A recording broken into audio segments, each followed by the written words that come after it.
Cenário econômico. A economia global apresenta uma severa dicotomia entre o setor manufatureiro, o qual encontra-se em recessão, e o setor de serviços com crescimento robusto. Esse fenômeno continua contribuindo para a compressão dos preços das commodities, matéria-prima para a indústria, ao mesmo tempo que o núcleo da inflação do setor de serviços, por exemplo aluguéis, desafiam as autoridades monetárias quanto ao ritmo da elevação da taxa de juros. Nos Estados Unidos, a contração do crédito, decorrente da crise bancária, foi menor do que as expectativas iniciais. Ademais, o embate político a respeito do teto da dívida norte-americana foi resolvido reduzindo as tensões do lado da política fiscal. Ainda, a economia dos Estados Unidos apresenta uma desinflação lenta e gradual fomentada pelo pleno emprego verificado. Nesse contexto, a curva de juros futuros sofreu uma abertura, precificando a necessidade de retomada da alta da taxa de juros por parte do FONC.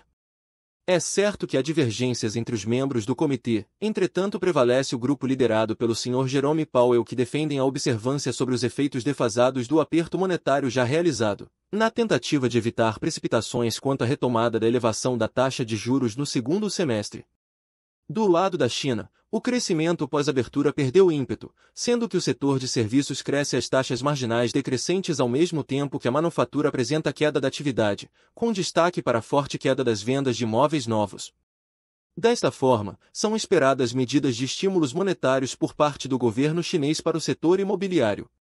Na zona do euro, o crescimento observado denota maior resiliência e fechou em alta num grau semestre, mas há dúvidas quanto ao vigor da atividade econômica, devido ao baixo desempenho da manufatura e à leve queda do varejo.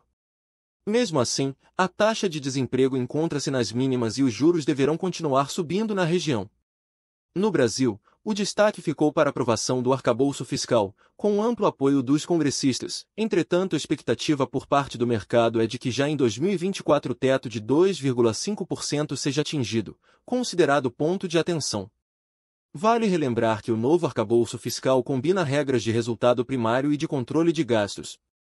Conforme a regra, as despesas poderão crescer entre 0,6% e 2,5% acima da receita do ano anterior corrigidos pela inflação.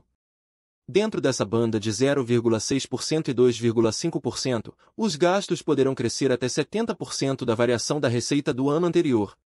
Apesar das dúvidas quanto à aplicabilidade do arcabouço fiscal, foram efetivados aprimoramentos que compensaram a supressão de algumas despesas do orçamento. Com as projeções mais otimistas a respeito da inflação e com a política monetária austera, a curva de juros futura arrefeceu, impulsionando a Bolsa de Valores brasileira, a qual encontra-se bastante descontada, tendo registrado alta de 8,4% no mês.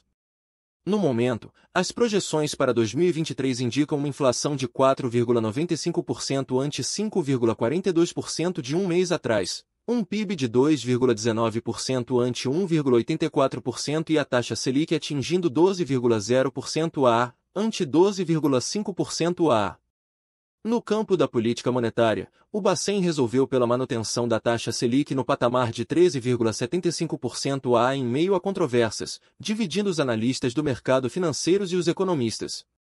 Apesar da forte deflação apurada no IGPM e da desaceleração do crescimento do IPCA, o Bacen optou por não assumir riscos, justificados pela necessidade de aprovação do arcabouço fiscal e da reforma tributária no Senado e pela manutenção da meta inflacionária por parte do CMN e pela necessidade de aprovação. Hoje a expectativa mercado aponta para um corte da taxa Selic na ordem de 0,25% já em agosto de 2023. 2. Estratégia das carteiras. No curto prazo, os riscos associados à economia brasileira foram atenuados com a queda da inflação e aumento do PIB acima do esperado, entretanto ainda preocupam os maiores gastos e investimentos do governo por meio de alavancagem dos bancos públicos. No longo prazo permanecem as dúvidas sobre a eficiência do arcabouço fiscal e os impactos da reforma tributária, que poderá aumentar a arrecadação, mas sem reduzir a carga de impostos, ambas tramitando no Senado. Por exemplo, o setor de serviços, que representa 70% do PIB, poderá ser acometido pela elevação dos impostos, arrefecendo a geração de empregos. Nesse sentido, há uma janela de oportunidades com relação aos elevados juros e, ao mesmo tempo, com relação ao desconto apresentado pelas empresas listadas em Bolsa de Valores. 2.1 Renda fixa. Continuamos investindo em títulos com baixíssimo risco de crédito e de curta duração, aproveitando a elevada taxa pré-fixada ofertada nas emissões bancárias respeitando os limites do FGC. 2.2 Renda variável. Mantivemos a política de promover maior exposição em bolsa de valores iniciada no mês de março. As novas alocações privilegiam os setores da economia doméstica mais beneficiados pela nova conjuntura. Reduzimos a exposição aos setores de exportação, devido à redução da taxa de câmbio. Nessa linha, aportamos os recursos no caixa nos setores de educação, varejo de alta renda e atacadões e imobiliário de alta renda. Mantivemos as posições nos setores de energia, altamente correlacionado ao crescimento do PIB e no setor agrícola, em especial, sementeiras e silos, em razão das expectativas da continuidade do crescimento da produção para 2023. 3. Conclusão. Nesse momento, seguimos o fluxo de capitais para a América Latina e as melhores expectativas para a economia doméstica de curto prazo, sendo que a gestão segue priorizando a preservação de capital, a manutenção dos ganhos e o rigoroso controle de riscos. A disciplina na busca por ativos de qualidade, com elevada liquidez e bons fundamentos encontra-se preservada. Até logo!